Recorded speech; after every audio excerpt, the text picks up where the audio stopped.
ಕಾಟೇರ ನಮ್ಮ ತರುಣ್ ಸುಧೀರ್ ಅವರು ಡೈರೆಕ್ಟ್ ಮಾಡಿರೋ ಇದು ಅಪ್ಪಟ ಕನ್ನಡ ಚಿತ್ರ. ಕಾಟೇರನ ಬಗ್ಗೆ ಹೇಳಬೇಕಂದ್ರೆ ನಮ್ಮ ದರ್ಶನ್ ಅವರು ಕಮ್ ಬ್ಯಾಕ್ ಅಂತಲೇ ಹೇಳ್ಬೋದು. D boss is come back. ನಮ್ಮ ಚಾನಲ್ಗೆ ಫಸ್ಟ್ ಟೈಮ್ ಬಂದಿದ್ದರೆ ಸಬ್ಸ್ಕ್ರೈಬ್ ಮಾಡ್ಕೊಳ್ಳಿ, ಸಪೋರ್ಟ್ ಮಾಡಿ. ಅಂತೂ ಇಂತೂ ಕಾಟೇರ ಫಿಲ್ಮ್ ನೋಡ್ಕೊಂಬಂದೆ. ಬನ್ನಿ ಪೂರ್ತಿ ರಿವ್ಯೂ ಫಿಲ್ಮ್ ಹೇಗಿದೆ ಅಂತ ನೋಡೋಣ. ಕುಲ್ಮೆ ಕೆಲಸ ಮಾಡ್ಕೊತು ಆರಾಮಾಗಿರ್ತಾನೆ.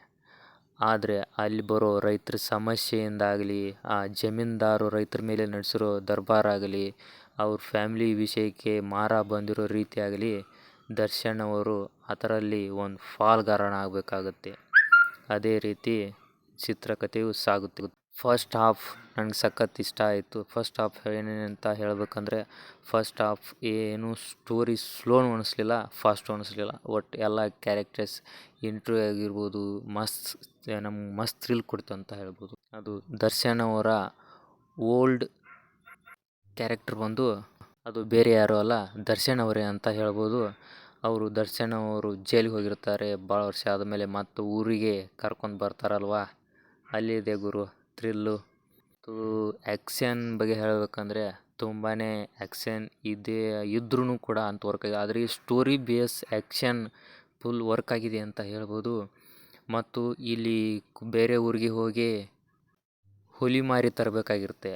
ಆ ಹುಲಿಮಾರಿ ತಂದ್ರೇ ಈ ಊರಲ್ಲಿ ಮತ್ತೆ ಜಾತ್ರೆ ಆಗ್ತಿರೋದು. ಅದನ್ನು ಹೋಗಿ ತರಬೇಕಂದ್ರೆ ಅಷ್ಟು ಸುಲಭ ಇರಲ್ಲ ಗುರು. ಸಾವಿರಾರು ರೌಡಿಗಳಿರ್ತಾರೆ, ಅದನ್ನೆಲ್ಲ ದಾಟ್ಕೊಂಡು ತರೋದು ಅಲ್ಲಿಯೂ ಸಖತ್ ಮಾಸ್ ಅಂತಲೇ ಹೇಳ್ಬೋದು ಗುರು. ಇನ್ನು ರಾಧನಾರಾಮ್ ಆ್ಯಕ್ಟಿಂಗ್ ಹೇಳಬೇಕಂದ್ರೆ ಅವ್ರಿಗೂ ಕೂಡ ಸ್ಪೇಸ್ ಸಿಕ್ಕಿದೆ, ಒಳ್ಳೆ ಆ್ಯಕ್ಟಿಂಗ್ ಮಾಡಿದ್ದಾರೆ ಅಂತ ಹೇಳ್ಬೋದು. ಅಚ್ಯುತ್ ಅವರು ಅವ್ರ ಜೊತೆ ಪೊಲೀಸ್ ಆಗಿ ಅಂತ ನಾನು ಮೊದಲೇ ಹೇಳಿದ್ದೆ ಅಲ್ವಾ, ಅದೇ ರೀತಿ ಅವ್ರು ಪೊಲೀಸ್ ಕ್ಯಾರೆಕ್ಟ್ರೇ ಮಾಡಿ ದರ್ಶನ್ ಅವ್ರ ಜೊತೆ ಕೈ ಜೋಡಿಸಿ ಅವ್ರದ್ದು ಕೂಡ ಒಳ್ಳೆ ಪ್ರಾಮುಖ್ಯತೆ ಅಂದರು. ಇನ್ನು ರೈತರಿಗೆ ಉಳುವನೇ ಯಜಮಾನ ಅಂತ ಕಾಯ್ದೆ ಬಂದಾಗ ಆ ಥರ ಕಾಯ್ದೆ ಬೇಸ್ ಮೇಲೆ ಈ ಸ್ಟೋರಿ ಸಾಗುತ್ತೆ ಅಂತ ಹೇಳ್ಬೋದು. ಆ ಸ್ಟೋರಿಯಲ್ಲೇ ಜಮೀನ್ದಾರ ಆಗಿರ್ಬೋದು ಮತ್ತು ನಡವರ್ಕ ಆ್ಯಕ್ಷನ್ ಸೀನ್ಸ್ ಇಟ್ಟಿದ್ದಾರೆ. ಹುಲಿಮಾರಿ ಅಂತ ಬೇರೆ ಊರಿಗೆ ಹೋಗಿ ತರೋದು, ಒಳ್ಳೆ ಫೈಟ್ ಕಮರ್ಷಿಯಲ್ ಅಂತ ಹೇಳ್ಬೋದು. ಇದು ದರ್ಶನ್ ಅವ್ರ ಕೆರಿಯಲ್ಲಿ one of the best movie ಅಂತ ಹೇಳ್ಬೋದು. ನನಗಂತೂ ತುಂಬ ಇಷ್ಟ ಆಯಿತು ಗುರು. ನೀವು ಹೋಗಿ ನಿಮಗೂ ಇಷ್ಟ ಆಗುತ್ತೆ ಅಂತ ಹೇಳ್ತೀನಿ. ನಾನೇನು ಬೇರೆಯವರಂತ ಹಾಗೆ ಸುಮ್ಮನೆ ಹೇಳ್ತಿದ್ದಿಲ್ಲ, ನನಗಂತೂ ಸಖತ್ ಇಷ್ಟ ಆಯ್ತು ಇದು. ದರ್ಶನ್ ಅವರ ಆ್ಯಕ್ಟಿಂಗು ಓರು ಅನಿಸಿಲ್ಲ, ಏನೂ ಅನಿಸಿಲ್ಲ. ಡೈಲಾಗ್ ಡೆಲಿವರಿ ಅಂತೂ ಸಖತ್ ಥ್ರಿಲ್ ಕೊಡ್ತು.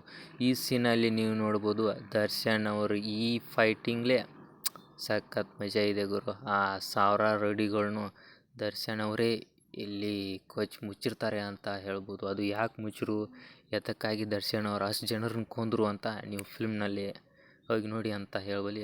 ಈ ಸೆಟ್ಸಲ್ಲಿ ನಮ್ಮ ದರ್ಶನ್ ಅವರು ಸಖತ್ತಾಗಿ ಕಾಣಿಸ್ಕೊಂಡಿದ್ದಾರೆ ಗುರು.